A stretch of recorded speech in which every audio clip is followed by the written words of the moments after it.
ওই ব্যক্তি জাহান্নামে যাবেই যাবে যে ব্যক্তি অহংকার আছে যার ভেতরে। অহংকার ব্যক্তি কখনোই জান্নাতে যায় না, আর অহংকার ব্যক্তি আল্লাহ জান্নাতে দেয় না।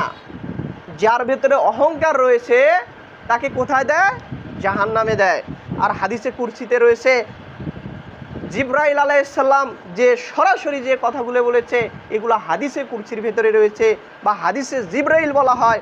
এই হাদিসে রয়েছে রাসূল করিম সাল্লাল্লাহু আলাইহি ওয়াসাল্লাম তিনি বলেন যে অহংকার হলো আল্লাহ সুবহানাহু ওয়া তাআলার চাদর, আর যে ব্যক্তি অহংকার করে সে যেন আল্লাহর চাদর নিয়ে টানাটানি করে, টানা হেঁচড়া করে।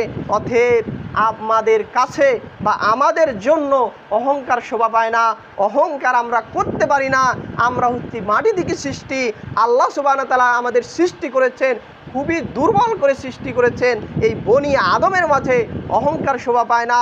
অতএব যে ব্যক্তি অহংকার করবে, অহংকারের মধ্যে ডুবে থাকবে, ওই ব্যক্তি জান্নাতে যাবে না। রাসূল সাল্লাল্লাহু আলাইহি ওয়াসাল্লাম তিনি বলছেন লা ইয়াদখুলুল জান্নাতা মান কানা ফি কলাবিহি মিসকালু জাররাতিন মিন কিবরি ওয়ালা ইয়াদখুলুন নার।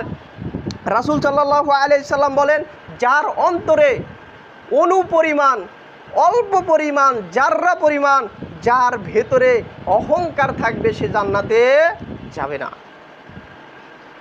তাহলে উল্লেখিত হাদিস দিয়ে প্রতীয়মান হই যে কোনো ব্যক্তির মাঝে যদি অণু থেকে অণু, জাররা থেকে জাররা পরিমাণ অহংকার থাকে সে জান্নাতে প্রবেশ করবে না।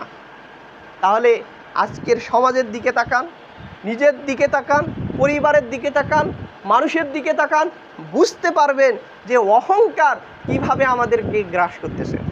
প্রত্যেকটা কর্মে, প্রত্যেকটা কাজে আপনি আমি অহংকার প্রদর্শন করে বেরিয়েছি, অহংকার করতেছি, অথচ অহংকার বনি আদমের মাঝে শোভা পায় না।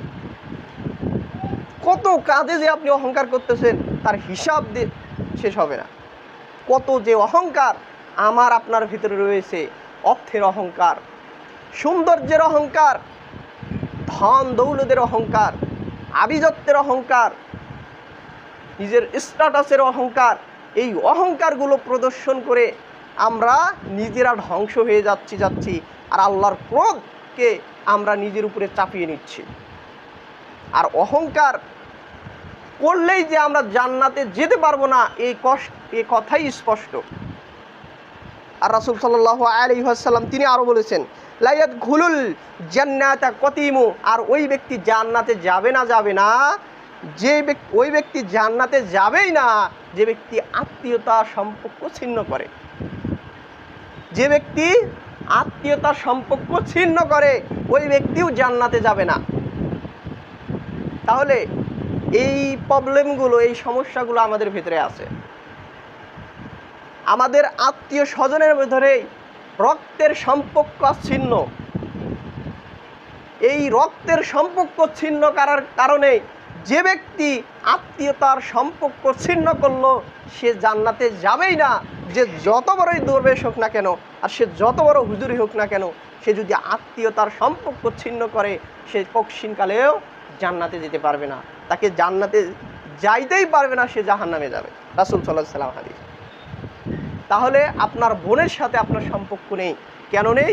বিভিন্ন জটিলতার জন্য, বিভিন্ন সমস্যার জন্য যুগের পর যুগ হয়ে যাচ্ছে, শতাব্দীর পর শতাব্দী চলে যাচ্ছে, আপনি আপনার বোনের সাথে কথা বলেন না, এই আত্মীয়তার সম্পর্ক ছিন্ন করেছেন। এখন আপনাকেই বিচার দিলাম আপনার পরিস্থিতিটা কি হতে পারে। আপনার ভাইয়ের সাথে আপনি কথা বলেন না, অর্থ নিয়ে, পারিবারিক ইস্যু নিয়ে, বিভিন্ন বিষয় নিয়ে আপনার সাথে তার মনোমালিন্য হতেই পারে। এখন তার সাথে আপনি সম্পর্ক কাট করে দিয়েছেন, তার সাথে আপনি কথা বলেন না। এখন বলেন আপনার পরিস্থিতি কি? এখন বলেন আপনার পরিস্থিতিটা কি? তাহলে আমাদের শ্রদ্ধাশীল হতে হবে, আত্মীয়তার বন্ধনে অটুট থাকা। প্রতিবেশী, আত্মীয় যতই খারাপ হোক না কেন তার সাথে সুসম্পর্ক বজায় রাখতে হবে। দেখুন মুহাম্মদ সাল্লাল্লাহু আলাইহি ওয়াসাল্লাম তার পরিবারবর্গ, তার দাদা, তার চাচা, তার অন্য আত্মীয় স্বজন তারা ছিলেন মুশরিক। এই অবস্থাতে মুহাম্মদ সাল্লাল্লাহু আলাইহি ওয়াসাল্লাম আবু জেহেলের কাছে গেছেন না গেছেন? যায়া তিনি কালেমার দাওয়াত দিয়েছেন না দিয়েছেন? তার কাছে গিয়েছেন, শ্রদ্ধা ভরে বিনয়ের সাথে, আদবের সাথে আবু জেহেলকে তিনি দাওয়াত দিয়েছেন। যে চাচা তুমি শুধু বলো কুলু লা ইলাহা ইল্লাল্লাহ, শুধু একটিবার বলো আমি জান্নাতে নিয়ে যাওয়ার জন্য আল্লাহর সাথে আমি ফাইট করব, তুমি বলো শুধু। অথচ চাচা এই স্বীকৃতিতে দেয় নাই।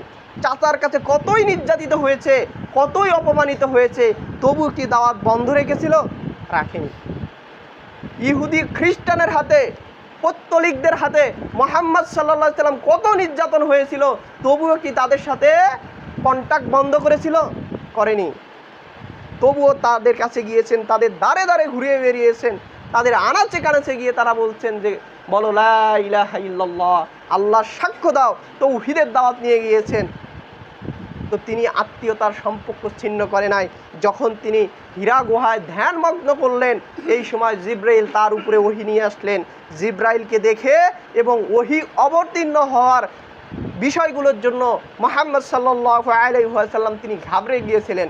তার ভেতরে কাঁপুনি সৃষ্টি হয়ে গেল, তার জ্বর চলে আসলো। তিনি তড়িঘড়ি করে খাদিজা রাদিয়াল্লাহু আনহার কাছে আসলেন এবং বললেন আমাকে কম্বল দিয়ে ঢেকে দাও, আমাকে কাঁথা দিয়ে ঢেকে দাও। তখন তিনি তাকে আশ্বাস দিচ্ছেন, হে মুহাম্মদ, আপনার প্রতিপালক আপনাকে কখনো ঠকাবেন না, আপনাকে লাঞ্ছিত করবেন না, আপনাকে অপমানিত করবেন না, কারণ আপনি ইতিমের হক আদায় করেন, আত্মীয়তার সম্পর্ক বজায় রাখেন, পরস্পরের বোঝা আপনি বহন করেন, আপনি হচ্ছে পরোপকারী, আপনাকে আল্লাহ সুবহানাহু ওয়া তাআলা অপমানিত করতেই পারে না। এই বলে তার স্ত্রী তাকে সম্বোধন করেছিল। এই কাফের, এই ইহুদিরাই মুহাম্মদ সাল্লাল্লাহু আলাইহি সাল্লামকে কি বলে সম্বোধন করেছে? রাহমাতুল লিল আলামিন। তাকে আলামিন উপাধি দিয়েছেন, তার নাম দিয়েছেন বিশ্বাসী, আল আমিন।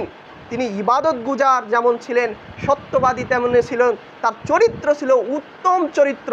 তিনি ইহুদি খ্রিস্টান পত্তলিকরাও মুহাম্মদ সাল্লাল্লাহু আলাইহি সাল্লামকে অন্তর দিয়ে ভালোবাসছে। শুধু বিরোধটা এইখানে, শুধু কালেমার সাক্ষ্য তারা দিত না, এক আল্লাহকে তারা মেনে নিত না, অথচ মুহাম্মদকে তারা এতই ভালোবাসছেন যা বলা বাহুল্যে। অথচ মুহাম্মদ সাল্লাল্লাহু আলাইহি সাল্লামকে তারা খুবই বেশি ভালোবেসেছেন, অথচ শুধু কালেমান গ্রহণ না করার কারণে তারা ফিনার জাহান্নাম, তারা যাবে কোথায়? জাহান্নামে।